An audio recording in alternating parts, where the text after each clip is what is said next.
नमस्कार शेतकरी बंधू भगिनींनो, सर्वांना नमस्कार. विचारा तुम्ही सांगतो आम्ही या कार्यक्रमामध्ये मी डॉक्टर विकास भालेराव आपल्या सर्वांचे सहर्ष स्वागत करतो. महात्मा फुले कृषी विद्यापीठ राहुरी अंतर्गत विभागीय विस्तार केंद्र कृषी महाविद्यालय पुणे व कृषी विभाग महाराष्ट्र शासन यांच्या संयुक्त विद्यमाने आयोजित विचारा तुम्ही सांगतो आम्ही या कार्यक्रमामध्ये आपल्या सर्वांचे सहर्ष स्वागत. शेतकरी बंधूंनो, विद्यापीठ आपल्या दारी तंत्रज्ञान गंगा घरोघरी या उक्तीप्रमाणे महात्मा फुले कृषी विद्यापीठामध्ये होणारं संशोधन हे शेतकऱ्याच्या शेतापर्यंत पोहोचावं यासाठी या विद्यापीठाचे माजी कुलगुरू दिवंगत डॉक्टर प्रशांत कुमार पाटील सर यांच्या संकल्पनेतून आपण हा उपक्रम सुरू केला होता. आपणास सांगण्यास अतिशय दुःख होते की सरांचं काही दिवसापूर्वी दुःखद निधन झालं. त्यांना भावपूर्ण श्रद्धांजली अर्पण करून आपण आजच्या कार्यक्रमाला सुरुवात करूया. तर या कार्यक्रमाचा उद्देश हा विद्यापीठामध्ये वेगवेगळ्या विषयावर होणारं जे संशोधन आहे ते संशोधन शेतकऱ्याच्या शेतापर्यंत पोहोचलं पाहिजे आणि त्यासाठी आपण या मंचावरती विद्यापीठामध्ये वेगवेगळ्या विषयावरती काम करणारे शास्त्रज्ञ निमंत्रित करून शेतकऱ्यांना त्याबद्दल माहिती सांगत असतो. सदर कार्यक्रमाची सुरुवात आपण विद्यापीठ गीताने करूया.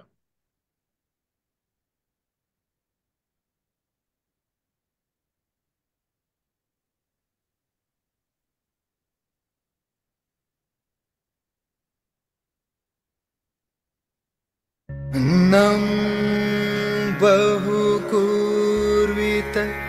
तदव्रतम्।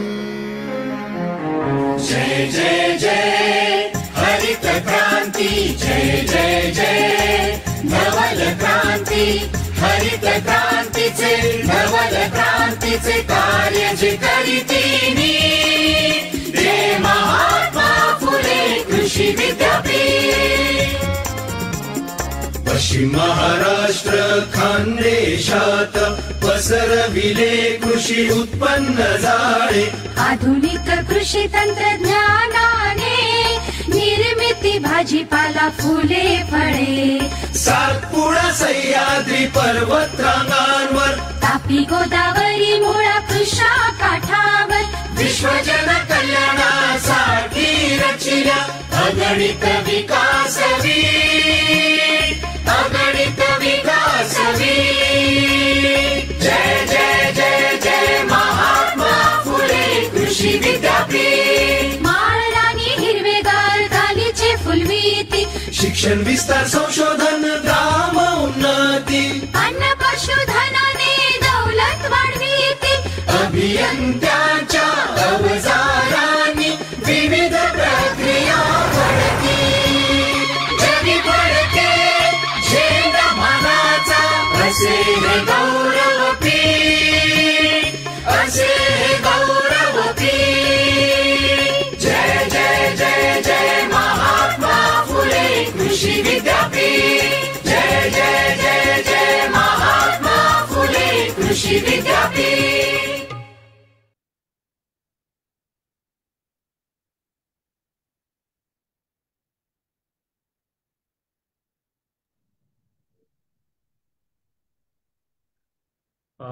धन्यवाद. सर्वांचे पुन्हा एकदा सहर्ष स्वागत. सदर विचारा तुम्ही सांगतो आम्ही या कार्यक्रमाअंतर्गत सद्य परिस्थितीमध्ये शेतकऱ्यांना शेतावर भेडसावणाऱ्या ज्या अडचणी आहेत तर त्याचा विचार करून आपण कार्यक्रमाचं नियोजन करत असतो आणि त्याचसाठी आज आपण जो विषय निवडलेला आहे जो शेतकऱ्यांना सध्या सगळ्यात जास्त भेडसावत आहे तो म्हणजे आंबा. आपला आंब्याचं आता सीझन सुरू होत आहे, म्हणजे जवळजवळ झालेलाच आहे. तर या बदलत्या हवामानामध्ये आंबा पिकामध्ये सद्य परिस्थितीमध्ये शेतावरती आज नीतीश शेतकऱ्यांना जे काही प्रश्न भेडसावत आहेत त्या संदर्भात आपण बदलत्या हवामानात आंबा फळ पिकाचे नियोजन याविषयी आज कार्यक्रम आयोजित केलेला आहे. आणि यासाठी आपल्याकडे तज्ज्ञ जे आपण सहभागी केले आहेत ते आहेत पहिले तज्ज्ञ डॉक्टर सतीश जाधव सर, सहयोगी प्राध्यापक उद्यान विद्या तसेच प्रमुख अखिल भारतीय समन्वित पुष्प संशोधन प्रकल्प विभागीय फळ संशोधन केंद्र गणेश खिंड पुणे. त्याचप्रमाणे आपले दुसरे जे तज्ज्ञ आहेत ते आहेत doctor Santosh More sir, sir प्रमुख आहेत अखिल भारतीय समन्वित जैविक कीड नियंत्रण प्रकल्प कृषी महाविद्यालय पुणे येथले. त्यानंतर तिसरे जे आहेत ते डॉक्टर संतोष मरबळ सर, सहयोगी प्राध्यापक तसेच फळ शास्त्रज्ञ उद्यानविद्या विभागीय फळ संशोधन केंद्र गणेशखिंड पुणे येथून. आणि चौथं मी स्वतः डॉक्टर विकास भालेराव, सहाय्यक प्राध्यापक वनस्पती रोगशास्त्र या संदर्भात आंबा पिकावरील रोगांच्या संदर्भात मी आपणाशी चर्चा करणार आहे. सर्व तज्ञांचं मी सहर्ष स्वागत करतो आणि आपण प्रश्नोत्तराकडे वळूया. तर शेतकरी बांधवांना आपल्याला माहितीच आहे की या वर्षीचं जर आपण डिसेंबर आणि जानेवारीतलं एकंदर वातावरण जर पाहिलं तर वातावरणामध्ये मोठ्या प्रमाणात बदल होत आहे. त्याला आपण इंग्रजीमध्ये क्लायमेट चेंज म्हणतो, की मागच्या काही वर्षांपासून हे होतच आहे. परंतु यावर्षी आपल्याला प्रामुख्यानं नेमकं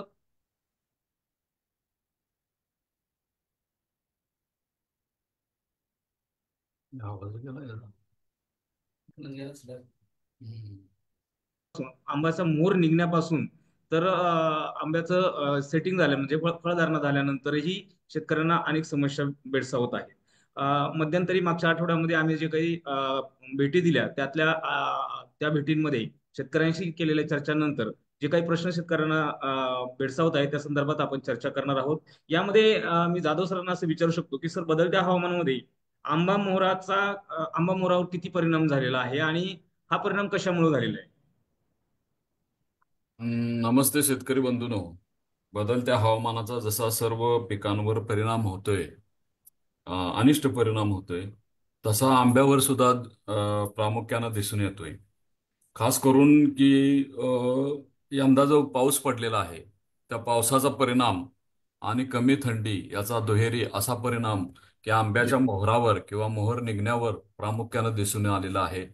प्रथमतः की या वर्षीचं जर पावसाळ्याचं अवलोकन केलं तर साधारणपणे पाऊस हा असा एकसारखा आणि लांबपर्यंत पडलेला आहे.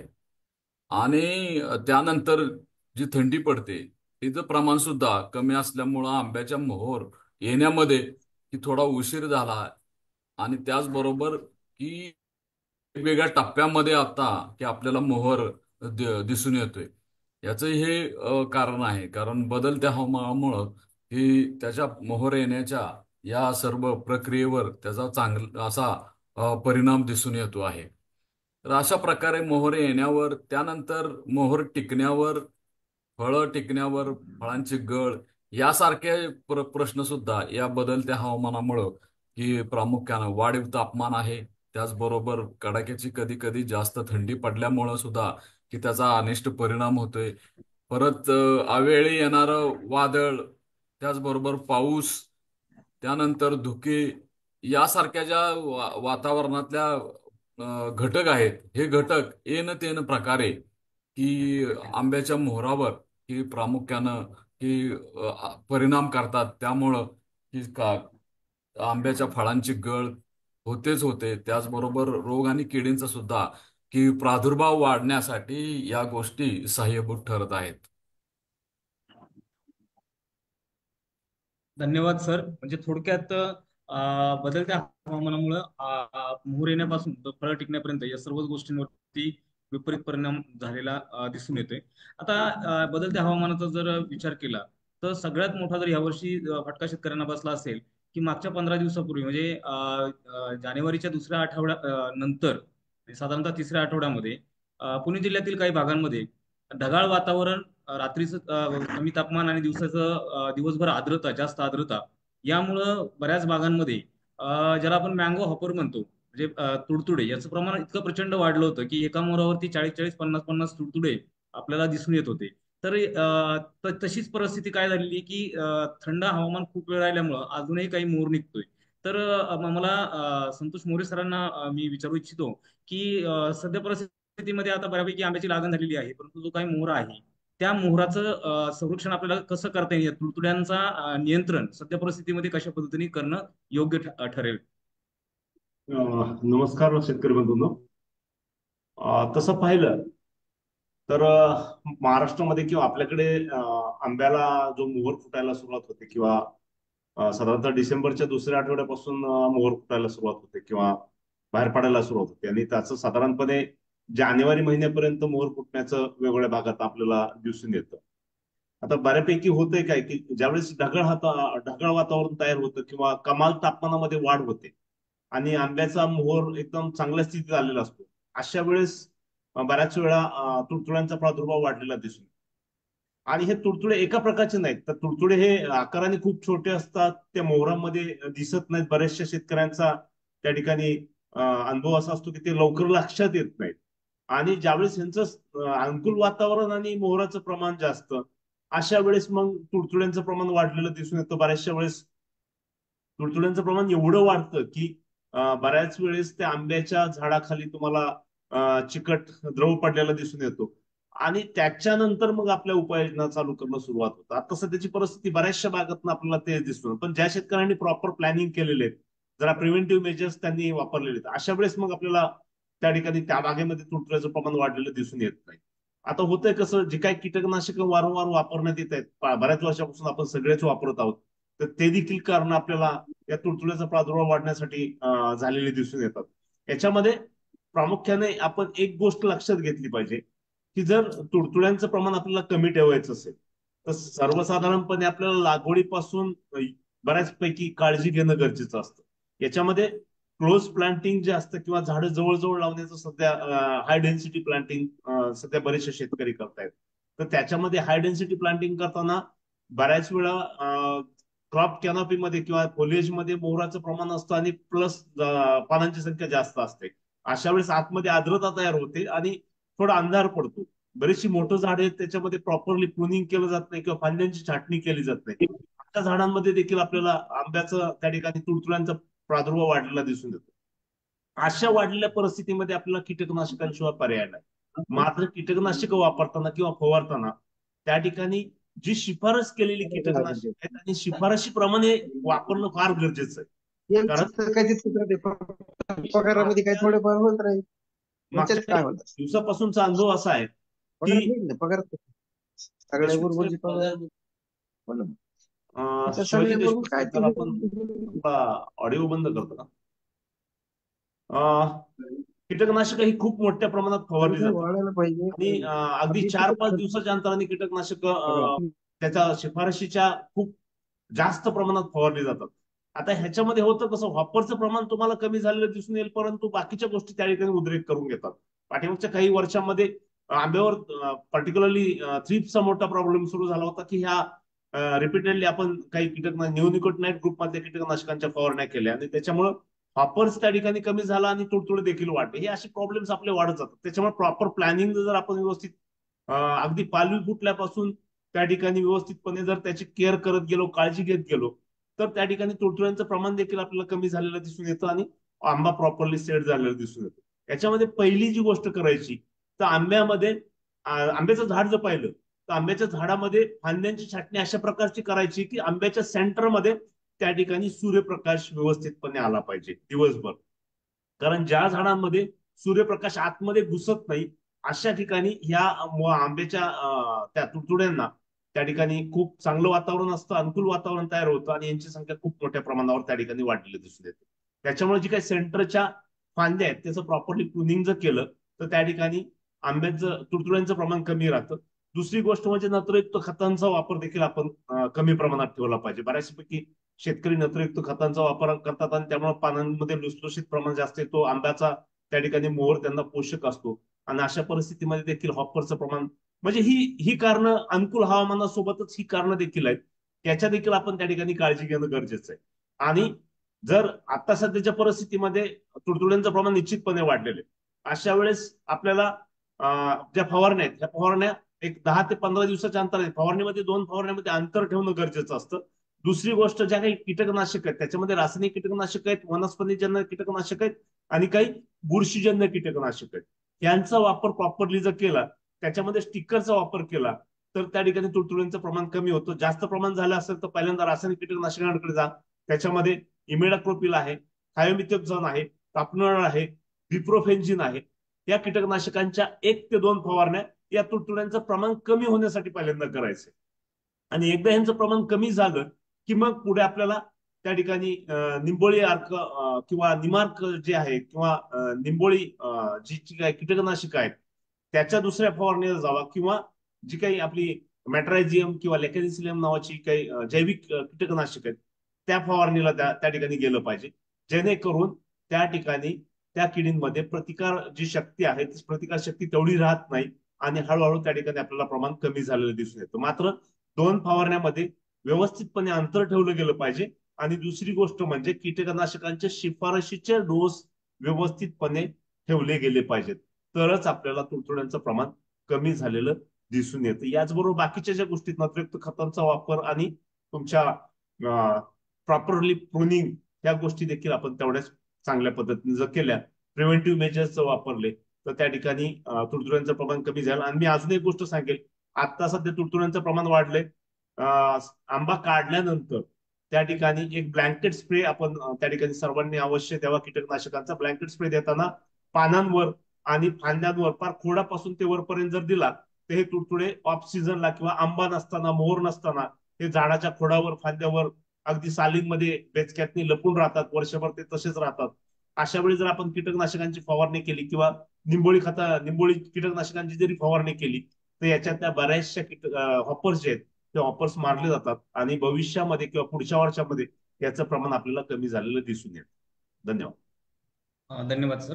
त्यानंतर पुढचा प्रश्न जाधव सरांसाठी आहे. सर, आता बऱ्याच ठिकाणी जवळजवळ 70% बागांमध्ये फळधारणा झालेली आहे. फळं साधारणतः आपल्या वाटण्याच्या अवस्था किंवा त्याच्यापेक्षा काही बागांमध्ये तर फार अंड्याच्या आकारापर्यंत गेलेली आहेत. परंतु बदलत्या हवामानामुळे फळगळ पण मोठ्या प्रमाणात दिसून येते असं शेतकऱ्यांचं म्हणणं आहे. ती फळगळ कमी व्हावी त्यासाठी काय उपाययोजना कराव्यात आणि फळगळ कोणत्या कोणत्या प्रकारची असते? फळगळांचे आंब्यामध्ये की फळगळांचे बरेच प्रकार आहेत. खास करून की नैसर्गिक फळगळ सुद्धा आंब्यामध्ये होत असते. जसं बघितलं तर आपण आंब्याचे ज्या वेळेला फुलांचा अभ्यास केला तर प्रामुख्यानं जे आंब्याला जे मंजिरी येते, एका मंजिरीमध्ये साधारणतः 2000 फुलं असतात. ही सगळीच फुलं की फळधारणा होत नाही. कारण आंब्यामध्ये की नर फुलांचं प्रमाण जास्त असते. संयुक्त फुलापेक्षा नर फुलांचं प्रमाण जास्त असते. एका असणाऱ्या मंजिरीवर फक्त 10 ते 15% फक्त संयुक्त फुलं असतात आणि या संयुक्त फुलांचंच फलन होऊन की फलधारणा होते. आणि त्यानंतर ही साधारणतः आणि जी नर फुलं आहेत ती सगळी गळून पडतात आणि त्यानंतर ज्या वेळेला फलधारणा होते त्यावेळेला मग फळांची वाढ सुरू होते आणि मग की यामधली सगळीच फळं ही प्रामुख्यानं की साधारणतः काढणीपर्यंत राहत नाहीत. तर नैसर्गिक गळ होत असते. परंतु काही काही वेळेला की वेगवेगळ्या कारणांमुळं साधारणतः योग्य पोषण जर झालं नाही तर आपल्याला यामध्ये गळ दिसून येते. त्याचबरोबर काही संजीवकांचा तुटवडा असला तरी पण आंब्यामध्ये गळ दिसून येते. काही काही जातींच्या बाबतीमध्ये जर सांगायचं झालं तर काही जातींमध्ये की त्यांचे देठ अतिशय चांगल्या पद्धतीचे असतात, म्हणजे एकदम स्ट्रॉंग असतात, त्यामुळं फळगळ कमी होते. तर काही जातींमध्ये की ती फळगळ होत राहते, देठ कमकुवत असल्यामुळं देखील होते. दुसरं म्हणजे खराब हवामान यामुळं वाढणारं रोग आणि किडीचं प्रमाण यामुळं देखील या गोष्टी की प्रामुख्यानं की गळीसाठी कारणीभूत असतात. तर यासाठी आपल्याला काय उपाययोजना करावं लागेल ही गोष्ट महत्वाची आहे. की प्रामुख्यानं जी पहिली गळ आहे ती संजीवकाचं असलेलं प्रमाण कमी जास्त प्रमाण होणं यामुळे सुद्धा होत असते. साधारणतः ऑक्सिजनचं प्रमाण ज्या वेळेला की देठामधलं किंवा फळामधलं कमी होतं त्यावेळेला गळ होते. की हे त्यासाठी आपण की प्रामुख्यानं की साधारणतः बाजरी ते वाटाण्याच्या आकाराची फळं झाल्यानंतर की 20 ppm NA ची फवारणी करावी किंवा आणि त्यानंतर की 50 ppm GA ची फवारणी केली असता की फळगळीवर आपल्याला बऱ्यापैकी नियंत्रण मिळतं. त्याचनुसार की साधारणतः वाढीव तापमान हे देखील प्रामुख्यानं गळीला कारणीभूत असतं. साधारणतः 35 डिग्री सेंटीग्रेड पेक्षा जर तापमान जास्त झालं तर मात्र आंब्यामध्ये की फळांची मोठ्या प्रमाणावर गळ होते आणि त्यासाठी की हे जर तापमान कमी करायचं असेल तर आपल्याला की पाणी देणं गरजेचं असतंय. पाणी हा प्रकार आंब्यामध्ये की साधारणतः आपण की फुलं आल्यानंतर की प्रामुख्यानं की फळा सेट होस तोपर्यंत पाणी आपण देत नाही, त्यावेळेला पाणी थांबवतो आणि नंतर की साधारणतः फळे वाटाण्याच्या आकाराची झाल्यानंतर ते अंड्याच्या आकारापर्यंत की साधारणतः पाणी द्यायला सुरुवात करतो. म्हणजे अशा पद्धतीनं पाणी द्यावं लागते. मग पाणी दिलं की बागेतील तापमान काही अंश आपण कमी करू शकतो. म्हणजे अशा प्रकारे सुद्धा आपल्याला फळगळ थांबवता येते. त्यानंतर की अन्नद्रव्यांचा अभाव हा सुद्धा एक कारण त्यामागे आहे.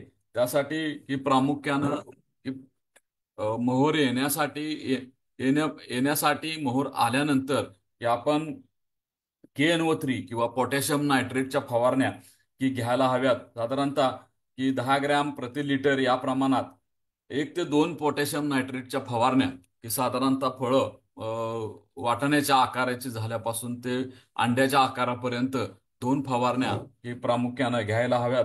म्हणजे की अ, यामध्ये की काही अन्नद्रव्याची कमतरता देखील भरून येते आणि फळगळ आपल्याला काही अंशी रोखता येते. याशिवाय की ज्या जमिनी अतिशय भारी आहेत किंवा काळ्या जमिनी आहेत त्यामध्ये की साधारणतः काही अन्नद्रव्यांची कमतरता सुद्धा की प्रामुख्यानं दिसून येते, सूक्ष्म अन्नद्रव्यांची. तर ही कमतरता देखील भासण्यासाठी आपण ग्रेड 2 फुले ग्रेड 2 यासारख्या औषधांची किंवा मायक्रोन्युट्रिएंट मिक्स आहे त्याची फवारणी केली असता की प्रामुख्यानं आपल्याला काही अंशी गळ थांबता येते. आंतरमशागतीच्या बाबतीत बोलायचं झालं तर शक्यतो फळं लागल्यानंतर आंब्यामध्ये आंतरमशागत करणं की टाळावं. त्यामुळं की झाडाच्या ढाळ्यांना धक्का लागून यासारख्या गोष्टी होऊन की आंब्याची गळ होते. त्यानंतर बाकी जमिनीची आंतरमशागत करायला हरकत नाही. फक्त कुठल्याही प्रकारे झाडाला आणि ढाळ्यांना इजा होणार नाही या गोष्टीमध्ये लक्ष द्यायला हवं. आणि की सिंचनाच्या बाबतीमध्ये की साधारणतः आंबा लागल्यापासून वाटाण्याच्या आकारापासून की पुढं कमीत कमी की साधारणतः एका झाडाला 150 ते 200 लिटर पाणी पडेल या पद्धतीची व्यवस्था करणं गरजेचं आहे. साधारणतः की 2 पाळ्यामधील अंतर 10 ते 15 दिवसानंतर अशा पद्धतीनं की पाण्याच्या पाळ्या दिल्या तर चांगल्या पद्धतीनं आपल्याला की आंबा टिकवता येतो. म्हणजे या पद्धतीनं जर काळजी घेतली तर बऱ्याच अंशी आपल्याला की आंब्याची गळ जी आहे ती रोखता येते आणि आपल्याला उत्पादनामध्ये ही चांगल्या पद्धतीची वाढ आणि चांगल्या गुणवत्तेचा सुद्धा हे आंबा घ्यावा लागतो. याशिवाय काही रोग आणि किडी ज्या आहेत त्यांची मात्र वेळोवेळी ही काळजी घेऊन की प्रामुख्यानं की त्यांच्यावर सुद्धा नियंत्रण आणणं गरजेचं आहे. जसं मोरे साहेबांनी सांगितलं की ऍफिड्स आहे, तुडतुडे आहेत, आंब्यावरचे तुडतुडे जे आहेत, तुडतुड्यांचा योग्य प्रकारे नियंत्रण करणं सुद्धा की वेळेत नियंत्रण करणं सगळ्यात महत्वाचं आहे. याशिवाय की जर ज्या वेळेला वातावरण बदल होतो म्हणजे अचानक ढगाळ हवामान आलं आणि पाऊस पडला तर मात्र की या रोग आणि किडीचा परत पुन्हा प्रादुर्भाव होतो. त्यावेळेला मात्र की या रोगांचं आणि किडींचं नियंत्रण करणं गरजेचं असतंय. खास करून भुरी रोग जर आभाळ आलं तर भुरी रोगाचा प्रादुर्भाव मोठ्या प्रमाणावर होतो आणि त्या प्रादुर्भावामुळे सुद्धा की फळगळ होते. तर त्याचं नियंत्रण करणं सुद्धा गरजेचं आहे. अशा पद्धतीचं की जर आपण नियोजन केलं आणि फळगळीवर नियंत्रण आणण्यासाठी जर योग्य प्रकारे अ, या उपाययोजना केल्या तर आपण चांगल्या पद्धतीनं आंब्याची फळगळ नियंत्रित करू शकतो. धन्यवाद सर. दादू सरांनी आपल्याला फळगळतीची कारणं तसंच त्याच्यावरती आपण काय उपाययोजना करू शकतो ते सांगितलंच. मोरे साहेबांनी आपल्याला फळगळतीसाठी जे मँगो हॉपर्स आहेत तुडतुडे त्याच्यावरती नियंत्रण कसं करायचं ते सांगितलं. त्याच पद्धतीने आता जसं जाधव साहेबांनी सांगितलं की रोगांचं वेळेत नियंत्रण करणं गरजेचं आहे. महात्मा फुले कृषी विद्यापीठ राहुरीनं एक 5 फवारण्यांचं शेड्यूल म्हणजे आंब्याचा डेरे फुटण्याच्या अवस्थेपासून तर पूर्ण सेटिंग होतपर्यंत यासाठी एक 5चं वेळापत्रक दिलेलं आहे. आणि त्या वेळापत्रकाच्या बाहेर जाऊन शेतकऱ्यांनी एक 6वा फवारणी साधारणतः ज्यावेळेस आंब्याचं सेटिंग होतं मोहरीच्या किंवा ज्वारीच्या बिया एवढं जेव्हा त्याचा आकार असतो त्यावेळेस कार्बेंडिझियम 13% अधिक मॅन्कोजेब मॅन्कोजेब 63% या संयुक्त बुरशीनाशक ते मार्केटमध्ये साप किंवा कंपनी नावाने मिळतं. त्याची 2 ते 2.5 ग्रॅम प्रति लिटर पाणी या प्रमाणात एक फवारणी जर घेतली तर आपण करपा रोगाचं नियंत्रण चांगल्या प्रकारे करू शकतो. कारण हा जो करपा रोग आहे हा ज्या वेळेस मोहरावर येतो तो मोहराच्या दांड्यांमध्ये घुसून ज्या ठिकाणी फळधारणा झालेली असते तिथे शिरकाव करतो आणि तिथून तो रस शोषण करत असल्यामुळे बुरशीची वाढ होते आणि फळाचा आणि तुमच्या त्या दांड्याचा जो अटॅचमेंट आहे ते लूज व्हायला त्याचा परिणाम होतो आणि फळगळती होत असते. म्हणून ही एक फवारणी घेणं आपण गरजेचं आहे. जर कर्करोगाचा प्रादुर्भाव आपल्याला बागेत जास्त दिसला तर ही फवारणी आपल्याला 8 दिवसाच्या अंतरानं पुन्हा एकदा करणं गरजेचं आहे. त्यानंतर आता हे झालं फळगळतीच्या बाबतीत. त्यानंतर एकदा का फळं लागल्यानंतर आपल्या बरोबर मरबळ सर आहेत. मरबळ सर आपल्याला सरांनी सांगितलं पाण्याच्या नियोजनात. तर आपण काय सांगाल पाणी आणि खत नियोजन आपल्याला कशा पद्धतीने करता येईल? सर्वप्रथम शेतकरी बंधूंना नमस्कार. हा जो कार्यक्रम जो आहे विचारा तुम्ही सांगतो आम्ही विभागीय विस्तार केंद्र महात्मा फुले कृषी विद्यापीठ महात्मा फुले कृषी विद्यापीठ कृषी महाविद्यालय पुणे यांनी जो आजचा विषय घेतलेला आहे वातावरणातील बदल आणि त्याचा होणारा आंबा उत्पादनावर किंवा आंबा लागवडीवर परिणाम. तर निश्चितच आज आपण बघितलं तर मागच्या पावसाळ्यापासूनचा जो पाऊस चालू झाला तर साधारणतः या वर्षी 1100 मिलीमीटर ह्या पुणे जिल्ह्यामध्ये पाऊस पडलेला आहे. आणि पाऊस पडल्यामुळे काय झालं की जो काही मध्ये शेतकरी बंधूंनी जे काही घन लागवड केलेली असेल त्या दरम्यान कल्टारचा वापर केलेला असेल, परंतु पाऊस जास्त झाल्यामुळे काय झालं की जे काही कल्टार वापरून सुद्धा शेतकरी बंधूंना अपेक्षित वेळी अपेक्षित प्रमाणात मोहरा आलेला नाही. याचं कारण जे आहे जो ताण जो बसणे बागेला गरजेचा आहे तो ताण मिळाला नाही. आणि त्यानंतर सगळ्यात महत्वाचं आहे की जे काही पाऊस नंतर आलेला ढगाळ वातावरण, जसं भालेराव सरांनी सांगितलं की डिसेंबर महिन्यात ढगाळ वातावरण आलं होतं त्यामुळे रोग आणि किडींचा प्रादुर्भाव आला.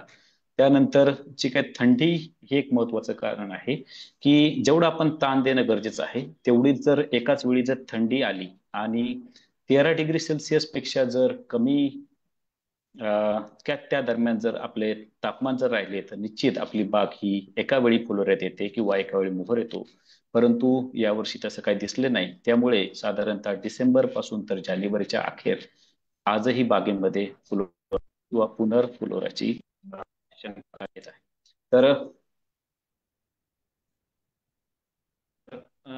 आणि सगळ्यात महत्वाचं आहे की हे जे काही बदल झालेले आहेत वातावरणातील यामुळे मोहोर येणारा मोहोर आंब्यातला त्यानंतर फळगळ आणि फळवाढीवर निश्चितच परिणाम होणार आहे.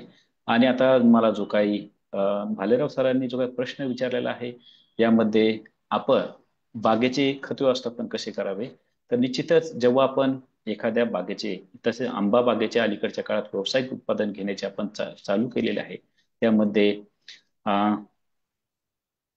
10 बाय 10 अंतरचे सोडून 5 बाय 5 हे विद्यापीठ शिफारस आणि अलीकडेच 4 बाय 2 मीटर या शिफारसीवर लागवड आपण सांगितलेली आहे. तसेच जर शेतकरी बंधूंकडे बघितलं तर शेतकरी बंधू हे सघन किंवा अतिघन लागवडीच्या मागे लागलेले आहेत. तर निश्चितच जेव्हा आपण आंबा उत्पादन हे व्यावसायिक दृष्ट्या घेतो त्यावेळेस आपल्याला शेणखत त्याचबरोबर नत्र, स्फुरद आणि पालाशची मात्रा ही विद्यापीठ शिफारसीवर देणं गरजेचं आहे. विद्यापीठ महात्मा फुले कृषी विद्यापीठाने साधारणतः 1500 ग्रॅम नत्र, 500 ग्रॅम स्फुरद आणि 500 ग्रॅम पालाश या प्रति झाड हे देण्याची शिफारस केलेली आहे. आणि ढोबळमानाने विचार केला तर आपण साधारणतः याचा जर 3 पूर्ण वाढ झालेल्या झाडाला हा 3 किलो युरिया, त्याननंतर SSP 3 किलो आणि 1 किलो MOP हा देणं गरजेचं आहे. यातून आपली जी काही शिफारसीत मात्रा आहे ती या पूर्ण वाढल्या झालेल्या झाड मिळते. तर ही जी काही आता आपण जी काही शिफारसीत मात्रा सांगितलेली आहे बरेचसे शेतकऱ्यांनी छाटणी झाल्यानंतर किंवा पावसाळा सुरू झाल्यानंतर जुलै ऑगस्ट मध्ये दिलेली आहे. तर विद्यापीठाची एक शिफारस आहे की साधारणतः जो काही नत्राची जी मात्रा जी आहे साधारणतः जुलै या महिन्यात आणि सप्टेंबर या महिन्यात दोन याच्यामध्ये विभागून देण्याची शिफारस आहे. तसेच जे काही उरलेले स्फुरद आणि पालाश जे आहे हे साधारणतः एकाच वेळी जुलै महिन्यामध्ये देणं अपेक्षित आहे. आणि त्यानंतर आता जो काही मोहर निघालेला आहे या मोहराचे संरक्षण करणे आणि त्यानंतर संरक्षण झाल्यानंतर जी काही फळगळ होणार आहे ती फळगळ वाचवण्यासाठी आपल्याला काही खतांच्या फवारण्या किंवा पोषक अन्नद्रव्यांच्या फवारण्या आपण घेणं गरजेचं आहे. यामध्ये मोहर निघायला सुरुवात झाल्यानंतर जर आपण बघितलं तर 05234 5 ग्रॅम प्रति लिटर पाण्यात, त्याचबरोबर जर आपण बोरॉनचा 1 ग्रॅम प्रति लिटर पाण्यात फवारणी घेतलं तर निश्चित आपल्याला मोहर जो काही लागलेला आहे हा टिकवण्यास आपण त्याचा उपयोग होतो.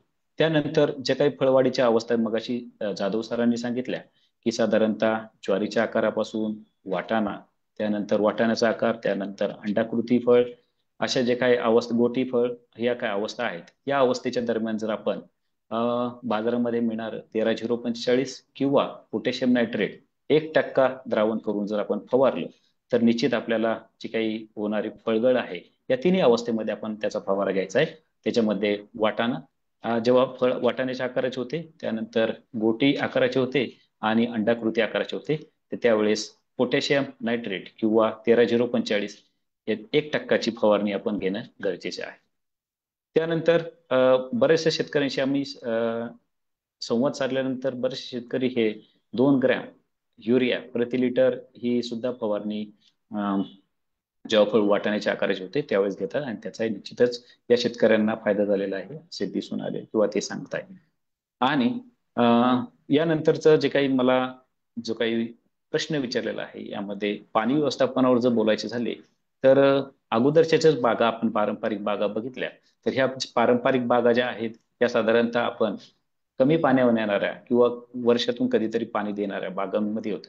परंतु आज जर आपण व्यापारी दृष्ट्या जर उत्पादन घ्यायचे असेल आणि पर्टिक्युलरली ज्यावेळेस आपण कलम पद्धतीने लागवड केलेल्या बागांवर जर आपण उत्पादन घ्यायचे असेल तर निश्चितच आपल्याला पाणी नियोजन हा एक महत्वाचा भाग आहे. तर पाणी नियोजन करताना यामध्ये एक महत्वाचं आहे की सुरुवातीला आपण साधारणतः पावसाळा संपल्यानंतर जी बाग ताणावर सोडलेली असते तर मोहर निघेपर्यंत ही बाग तशीच ताणावर असते आणि मोहर निघल्यानंतर मोहर ते फळधारणा या दरम्यान ज्यावेळेस फळधारणा होईल त्यानंतर आपण हा पाण्याचा ताण सोडणं गरजेचं आहे किंवा बागेला पाणी देणं गरजेचं आहे. अशा वेळी बागेला पाणी देताना एक गोष्ट करणे गरजेचं आहे की ज्यावेळेस आपण पाणी देतो तर ते एकाच वेळी पाणी न देता हे किमान पाणी देऊन नियमितपणे आपण पाणी देणं गरजेचं आहे.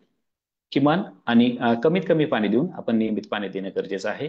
तर यामध्ये आपण पोच पाणी द्यावं आणि जर शेतकरी बंधूंकडे जर ठिबक संचाची जर व्यवस्था असेल तर त्यांनी साधारणतः सुरुवातीला झाडाच्या वयानुसार 2 लॅटरलवर जे काही ड्रिपर येतात 2 ड्रिपर, त्यानंतर जसं झाडाचा घेर वाढेल तसे 4 ड्रिपर्स आणि 6 ड्रिपर्स असे 1 फुटाच्या अंतरावर आपण दोन्ही बाजूने म्हणजे 1-1 फुटाच्या अंतराने दोन्ही बाजूने 3-3 सुरुवातीला 1 ड्रिपर, 2 ड्रिपर आणि 3 ड्रिपर असे जर लावले तर आपल्याला पूर्ण वाढ झालेल्या झाडाला आपण अपेक्षित जेवढं काही पाणी देणं गरजेचं आहे साधारणतः 10 लिटर पासून तर 25 लिटर 20 लिटर पर्यंत प्रति दिवस पाण्याची गरज असते आणि ती आपण याच्यातून देऊ शकतो.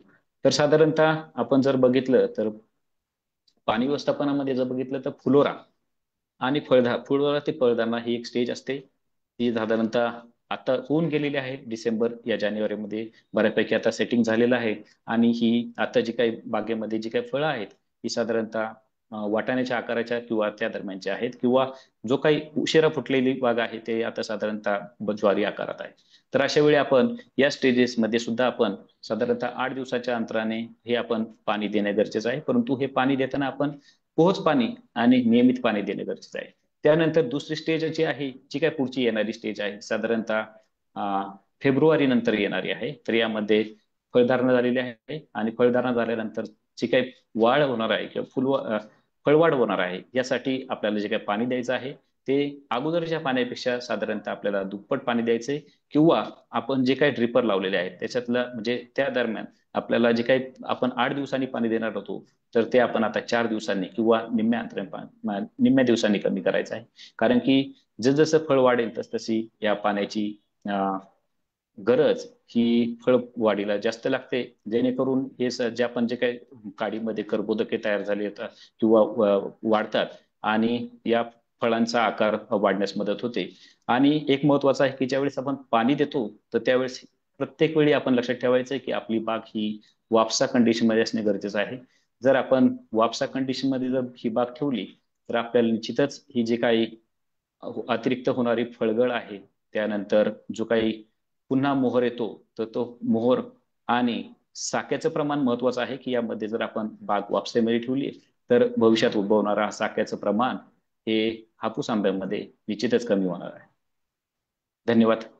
धन्यवाद सर. सरांनी आपल्याला खताचं व्यवस्थापन हे पहिल्या बेसल डोस पासून तर काढणीपर्यंत कसं करायचं आणि पाणी व्यवस्थापन कोणत्या टप्प्यामध्ये कसं करायचं हे सांगितलं, त्याबद्दल मी सरांचे आभारी आहे. त्याच्यानंतर पुढं आता आंबा बागांमध्ये इथून पुढे जो सगळ्यात महत्वाचा प्रॉब्लेम शेतकऱ्यांना येणार आहे तो म्हणजे फळमाशीचा. तर संतोष मोरे सर आपल्या बरोबर आहेत. सर, फळमाशीच्या नियंत्रणासाठी काय उपाययोजना करणं गरजेचं आहे?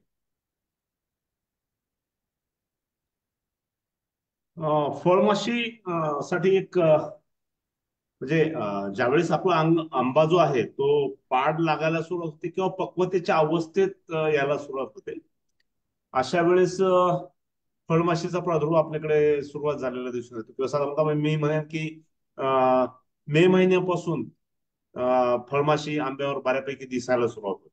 आता याच्यामध्ये फळमाशी आंब्याकडे ज्यावेळेस आंबा पक्वतेच्या अवस्थेत यायला सुरुवात होतो किंवा पाड पाडायला सुरुवात होते फळांवर, अशा वेळेस ही जी मादी आहे ही मादी त्या ठिकाणी फळांकडे येते, आकर्षित होते.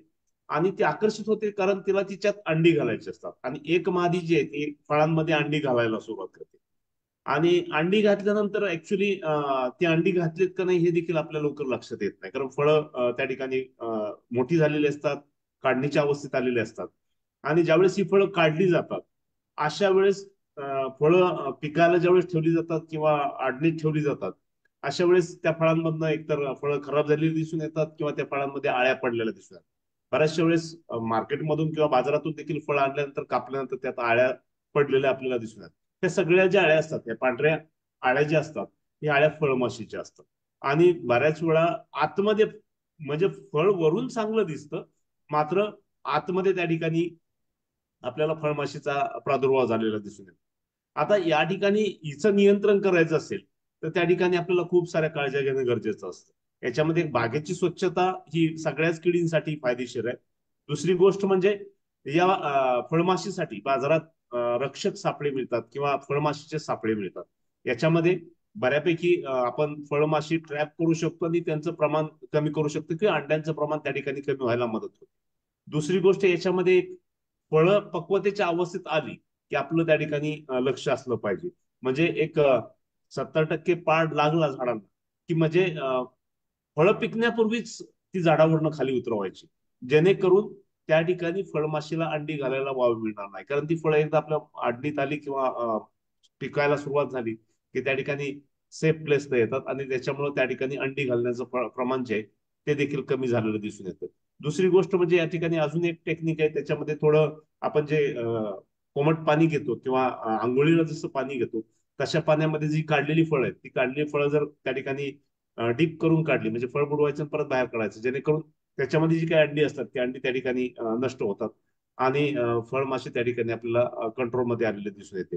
दुसरी गोष्ट म्हणजे ज्या ठिकाणी बागेमध्ये फळं अशी पडलेली दिसून येतात किंवा त्या माशा दिसून येतात, मॅगट्स दिसून येतात, तर ते त्या ठिकाणी एक तर खोल त्या ठिकाणी अशी फळं बुजवून टाकली पाहिजेत. बऱ्याचशा वेळा होतं कसं, शेतकरी अशी फळं गोळा करतात आणि बागेच्या बाहेर नेऊन कुठेतरी बांधावर वगैरे टाकतात किंवा घराच्या बाहेर नेऊन आसपास कुठेतरी टाकलेले असतात.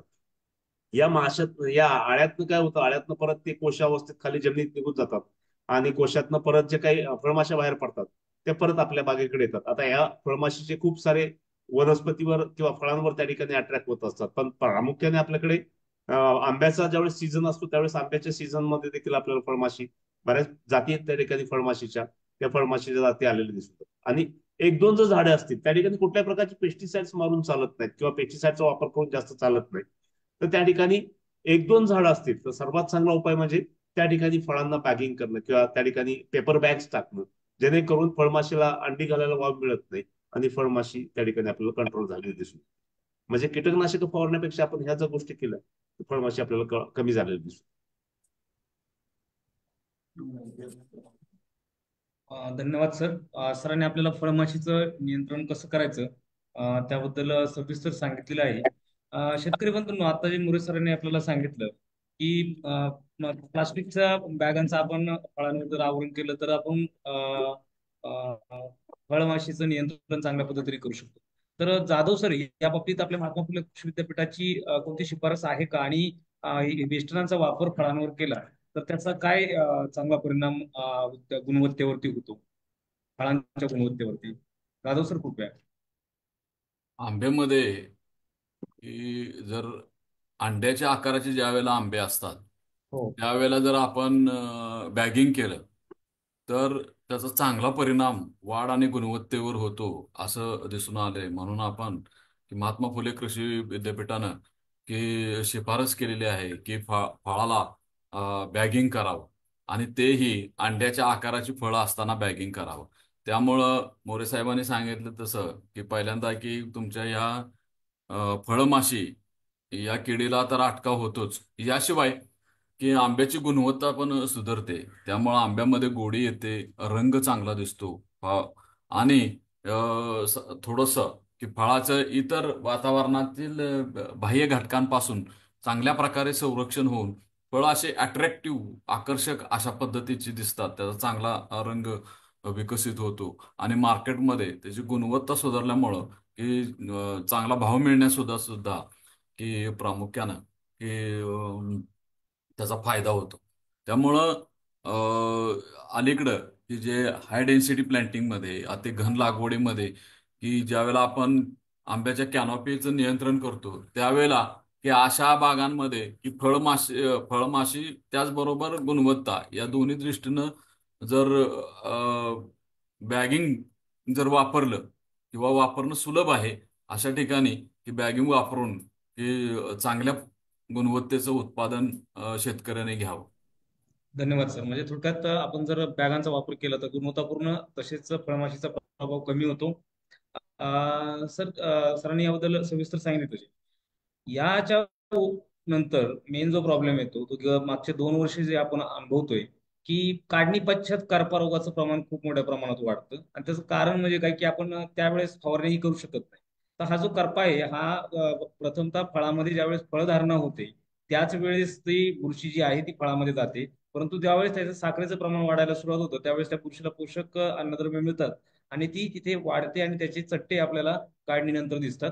तर त्याच्या नियंत्रणासाठी महात्मा फुले कृषी विद्यापीठातर्फे एक शिफारस अशी देण्यात आलेली आहे की साधारणतः फळे वाटाण्याच्या आकाराची असताना आपल्याला प्रोपिकोनाझॉल, ज्याला टिल्ट म्हणतो, 1 ग्रॅम प्रति लिटर पाणी याप्रमाणे वाटाण्याच्या आकाराची फळे असताना एक फवारणी घ्यायची आहे. आणि फळे काढणीनंतर आपल्याला 52°C म्हणजे कोमट पाणी, जसं मोरे सरांनी सांगितलं, अशा कोमट पाण्यातनं आपल्याला ती जर बुडवून ती व्यवस्थित पुसून आपण जर पिकायला घातली तर चांगल्या पद्धतीने तुम्हाला एकही फळावरती हा काढणी पश्चात करपा दिसत नाही. तर ही एक महत्वाची शिफारस विद्यापीठातर्फे देण्यात आलेली आहे मागच्या 2-3 वर्षापूर्वी. त्यानंतर आता पुढचा जो प्रश्न आहे त्याच्या एक चॅट बॉक्समध्ये आलेला आहे की मोहराचं रूपांतर पर्णगुच्छामध्ये होते. तर पर्णगुच्छावर मी असं त्या शेतकऱ्यांना सांगू इच्छितो की पर्णगुच्छ शेतकरी असेल तर त्यांनी डायरेक्ट प्रश्न विचारावा प्लीज. मी त्यांना आमंत्रित करतो की त्यांनी अनम्यूट करून आपला प्रश्न विचारला तर बरं होईल.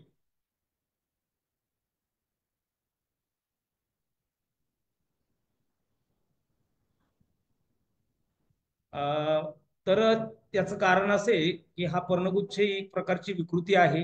त्याला अनेक गोष्टी कारणीभूत असतात. म्हणजे ज्याच्यामध्ये अन्नद्रव्याची कमतरता असेल, अन्नद्रव्याचा विपरीत अकिफायतशीर वापर असेल, किंवा त्याच्याशी फुजारिम नावाची बुरशी पण आहे, मँगो माइट्स नावाचे कीटक पण आहेत.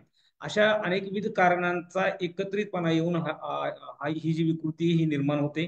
तिचं प्रमाण महाराष्ट्रामध्ये फार मोठ्या प्रमाणात सध्या वाढतंय. भविष्यामध्ये तर आंबा बागायतदारांसाठी एक मोठी जशी डाळिंबामध्ये तेल आला होता त्याप्रमाणे आंब्यामध्ये येते काय अशा मोठ्या मागच्या 6 वर्षांमध्ये मी जो सर्वे केला आंब्याचा, त्याच्यामध्ये त्याचं प्रमाण सातत्याने वाढताना दिसत आहे.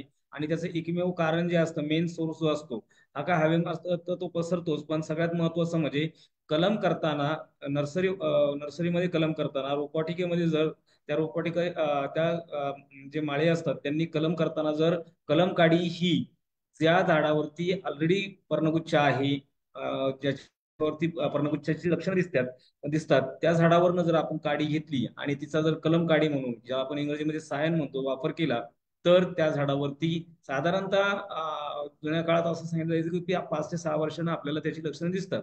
परंतु बदलत्या हवामानामुळं आता आमचा तर अनुभव असा आहे की शेतकरी जून जुलैमध्ये लागवड करतो आणि पुढच्या जानेवारी फेब्रुवारीमध्ये लगेच तशी लक्षणं दिसायला सुरुवात होतात. 1 वर्षाच्या आत ती लक्षणं दिसतात.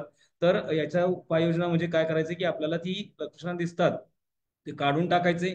जर तुमचे मोहर असेल तर मोहर पूर्णतः काढून टाकायचा आहे आणि तो जाळून टाकायचा आहे. दुसरी गोष्ट, जो लवकर येणारा मोहर आहे त्याच्यामध्ये जर आपल्याला लक्षण आढळली तर सगळा मोहर काढून टाकायचा आहे आणि दुसऱ्या मोहराची वाट पाहायची. ते काढल्यानंतर त्याच्यावरती कॉपर ऑक्सिक्लोराईड या बुरशीनाशकाची 2 ग्रॅम प्रति लिटर पाणी या प्रमाणात एक फवारणी घ्यायची आणि सप्टेंबर महिन्याच्या पहिल्या किंवा दुसऱ्या आठवड्यामध्ये प्लॅनोफिक्स याची 200 ppm द्रावणाची एक फवारणी आपल्याला जर घेतली तर आपण या रोगाचं व्यवस्थापन करू शकतो. रोगाचा पूर्णतः नायनाट करणं शक्य नाहीये, परंतु आपण त्याचा जो काही मास्किंग इफेक्ट म्हणतो किंवा ज्याला आपण आर्थिक नुकसान पातळीच्या खाली ठेवू शकतो. अशा पद्धतीने या पर्णगुच्छाचं आपल्याला नियंत्रण करणं गरजेचं आहे. त्यानंतर हे झालं पर्णगुच्छाच्या बाबतीमध्ये. आता आपल्या बरोबर मला वाटते भरत टेमकर सर आहेत, KVK सर. नमस्ते. कृषी विज्ञान केंद्र नारायणगाव. टेमकर सर. हा, नमस्ते. टेमकर सर हे उद्यान विद्यावेत्ता आहेत, कृषी विज्ञान केंद्र नारायणगाव येथे. सरांचं आंब्याच्या पिकावर त्यातल्या त्यात जुन्नर हापूसला जे मानांकन मिळालं त्यामध्ये त्यांचा मोठा वाटा आहे, सिंहाचा वाटा आहे. आणि सर आपल्याकडे जुन्नर हापूस आहे, त्याला उशिरा मोहर येतो. तर आता आपण नेहमीच त्या भागात फिरत असतात, तर आपण तेथील शेतकऱ्यांना काय सांगू इच्छाल की काय मार्गदर्शन कराल की सद्य परिस्थितीमध्ये या 1 ते 2 आठवड्यामध्ये जे वातावरण बदलतंय तर याच्यानुसार आपल्याला त्या जुन्नरच्या किंवा आंबेगाव तालुक्याच्या त्या पट्ट्यामध्ये जिथे जुन्नर हापूस होतो तर त्या शेतकऱ्यांसाठी आपण काय उपाययोजना सांगू? आत्ताच जे वातावरण बदलतं आहे तर त्याच्यामध्ये वाटाण्याच्या आकाराची फळं लागलेली आहेत, काही ठिकाणी ज्वारीच्या आकाराची आहे आणि 3ऱ्या टप्प्यातला मोहर सुद्धा झाडावर आहे. तर बरेचसे शेतकरी फोन करून विचारतात की आम्ही काय केलं पाहिजे. जर जास्त प्रमाणात तुडतुडे असतील तुमच्या बागेमध्ये आणि फळांवर असा चिकट स्राव वगैरे दिसत असेल तर त्यावेळी मात्र तुम्हाला तुडतुड्यांसाठी एखादं कीटकनाशक म्हणजे निमार्क किंवा लिंबोळीयुक्त कीटकनाशक याचा वापर करणं गरजेचं आहे. अगदीच जास्त प्रमाणात असेल तर इमिडा सुद्धा तुम्ही तिथं घेऊ शकता. त्यानंतर काही भागांमध्ये मोहरावर पावडरी मिल्ड्यू म्हणजे भुरी रोगाचा प्रादुर्भाव दिसतोय तर तिथं वेटेबल सल्फर सुद्धा तुम्ही घेऊ शकता. आणि मगाशी आपली जी पर्णगुच्छ किंवा मोहराचा गुच्छ तयार होतोय तर पर्णगुच्छ ज्या झाडांमध्ये असेल तर त्याच्या फांद्या छाटून टाकणं आणि प्रत्येक वेळी जी वापरलेली कात्री आहे ती कीटकनाशकाच्या किंवा कीटकनाशक अधिक बुरशीनाशकाच्या द्रावणात जर बुडवून घेतली तर त्याचा प्रसार एका झाडापासून दुसऱ्या झाडापर्यंत होणार नाही. आणि जेवढ्या काही फांद्या छाटलेल्या असतील त्या गोळा करून एकतर जमिनीमध्ये 1 मीटर खोलीपर्यंत गाडून टाका किंवा लांबवर नेऊन त्या वाळल्यानंतर त्यात जाळून टाकणं हा एक उपाय होऊ शकतो. धन्यवाद सर. आता आपल्याबरोबर रवींद्र नरोडे सर म्हणून आहेत, तर त्यांना एक प्रश्न आहे त्यांचा. सर कृपया आपला प्रश्न विचारा.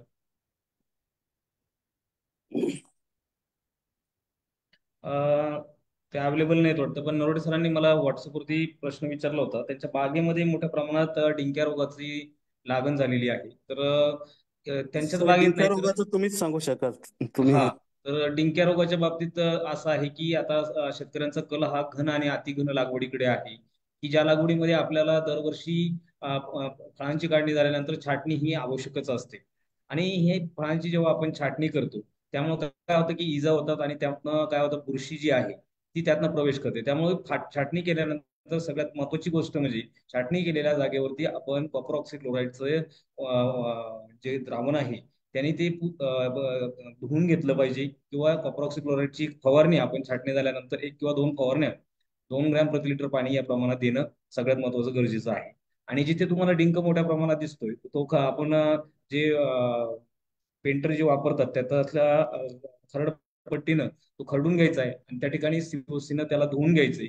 आणि अशा पद्धतीने जर आपण उपाययोजना केली तर आपल्याला डिंक्या रोगाचं बुरशीजन्य रोग आहे तर डिंक्या रोगाचं नियंत्रण करता येतं. जर आपल्याला कॉपर ऑक्सिक्लोराईड जर वापरूनही जर होत नसेल परंतु वापरताना तो एकदम धुवून घेतल्यासारखं आपल्याला धुवून घेणं अपेक्षित आहे.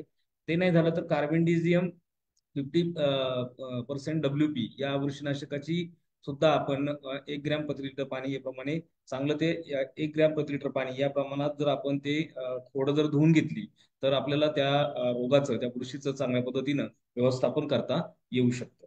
तर अशा पद्धतीनं आजचे हे प्रश्न होते. आपल्याबरोबर काही शेतकरी आहेत तर मी शेतकऱ्यांना विनंती करतो की त्यांचे काही प्रश्न असेल तर त्यांनी प्रत्यक्ष शास्त्रज्ञांना विचारावेत. अनम्यूट करून. सर जय हिंद. मी औरंगाबादहून उन्मेष शिंदे बोलतोय. हा नमस्ते. सर आपल्याला मोहराच्या काडीमध्ये मादी फुलं वाढवता येणार नाहीत का? जाधव सर.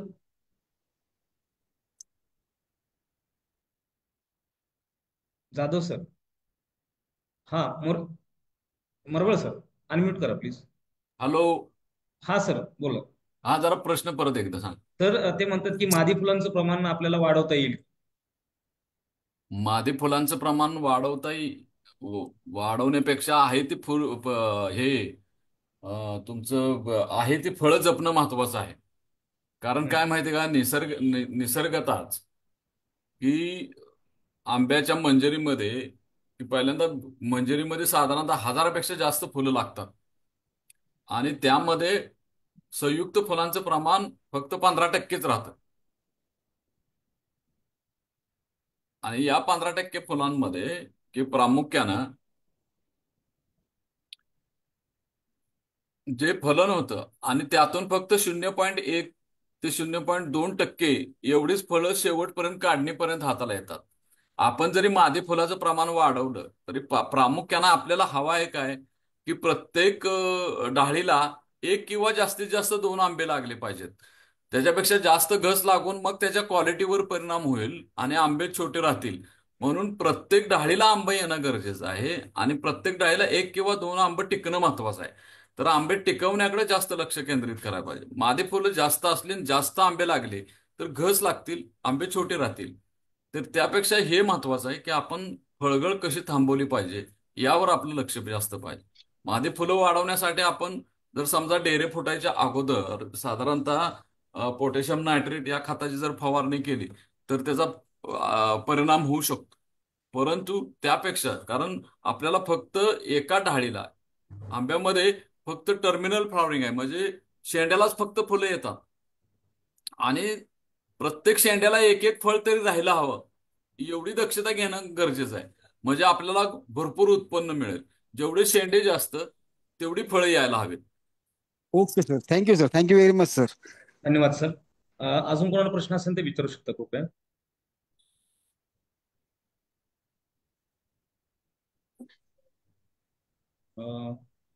तर आता सर्वांच्या शंकांचं निरसन झालं असेल तर मी उपस्थित सर्व जे आपले शास्त्रज्ञ आहेत त्यांचे व्यक्तिशः आभार मानतो. उपस्थित तसेच झूमवरती जे काही आपले शेतकरी कार्यक्रम पाहत आहेत त्यांचे आभार मानतो आणि माझे सहकारी डॉक्टर मृणाल आजोतीकर सर यांना मी आभार प्रदर्शनासाठी आमंत्रित करतो. मृणाल आजोतीकर सर कृपया. तर धन्यवाद. आज विचारा तुम्ही सांगतो आम्ही या कार्यक्रमाचा 18वा भाग आपण आयोजित केला होता. यामध्ये बदलत्या हवामानामध्ये आंबा पिकाचे नियोजन हा विषय आपण या विषयातील शेतकऱ्यांच्या समस्या सोडवण्याचा प्रयत्न केला.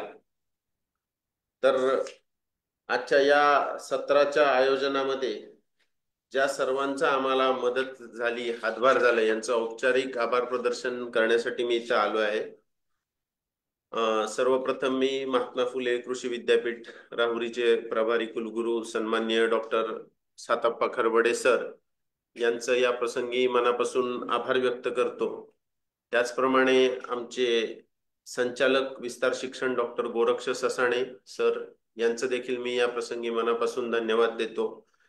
संचालक संशोधन डॉक्टर विठ्ठल शिर्के सर यांचं देखील या कार्यक्रमाला मार्गदर्शन असतं. मी सरांचे देखील इथे आभार व्यक्त करतो. त्याचप्रमाणे पुणे कृषी महाविद्यालयाचे सहयोगी अधिष्ठाता तथा प्राचार्य डॉक्टर महानंद माने सर यांचं पाठबळ या कार्यक्रमाला मिळत असतं. मी आमच्या प्राचार्य सरांचे देखील या प्रसंगी मनापासून धन्यवाद व्यक्त करतो. आणि आजचा हा महत्वपूर्ण विषय आपल्या पुढं मांडण्यास शेतकऱ्यांच्या समस्यांवर मार्गदर्शन करण्यासाठी जी शास्त्रज्ञांची टीम इथं उपस्थित होती त्यामध्ये प्रामुख्याने मला उल्लेख करावा लागेल डॉक्टर सतीश जाधव सर सहयोगी प्राध्यापक विभागीय फळ संशोधन केंद्र गणेशखिंड पुणे. त्याचप्रमाणे डॉक्टर संतोष मरबळ सर सहयोगी प्राध्यापक विभागीय फळ संशोधन केंद्र गणेशखिंड पुणे. त्याचप्रमाणे आमच्या पुणे कृषी महाविद्यालयातील अखिल भारतीय समन्वित जैविक कीड नियंत्रण प्रकल्पाचे प्रमुख डॉक्टर संतोष मोरे सर तसंच कृषी विज्ञान केंद्र नारायणगाव येथून आवर्जून उपस्थित राहिलेले आमचे मित्र डॉक्टर भरत टेमकर सर आणि माझे सहकारी जे विभागीय विस्तार केंद्र इथं कार्यरत आहेत डॉक्टर विकास भालेराव या सर्व तज्ज्ञ शास्त्रज्ञ मंडळींचं मी विभागीय विस्तार केंद्राच्या वतीनं मनापासून धन्यवाद देतो, आभार व्यक्त करतो. त्याचप्रमाणे सर्व शेतकरी बांधव जे आज इथं उपस्थित राहिले त्यांनी त्यांच्या समस्या आम्हाला व्हॉट्सअपवर किंवा फोनच्या माध्यमातून कळवल्या. इथे कार्यक्रमात प्रत्यक्ष ऑनलाईन उपस्थित राहून त्यांनी आपल्या शंका उपस्थित केल्या. या सर्वांचं मी या प्रसंगी इथं आभार व्यक्त करतो. त्याचप्रमाणे या कार्यक्रमाच्या आयोजनामध्ये आमच्या विभागीय विस्तार केंद्राची टीम कार्यरत असती. या टीमचे प्रमुख आमच्या विभागीय विस्तार केंद्राचे विस्तार कृषी विद्यावेत्ता आणि देशी गाय संशोधन व प्रशिक्षण केंद्राचे प्रमुख शास्त्रज्ञ डॉक्टर सोमनाथ माने. माझे सहकारी त्यांचा आज दोन्ही ठिकाणी त्यांचा या कार्यक्रमाच्या आयोजनामध्ये तसंच एक तज्ज्ञ म्हणून सुद्धा सहभाग होता ते विकास भालेराव सर. माझे आणखीन एक सहकारी डॉक्टर सुनील जोगदंड. या सर्व सहकाऱ्यांचं सुद्धा मी या प्रसंगी मनापासून आभार व्यक्त करतो, धन्यवाद देतो आणि हा कार्यक्रम संपला असं जाहीर करतो. सगळ्यांचे पुन्हा एकदा मनापासून धन्यवाद, आभार. धन्यवाद सर. धन्यवाद.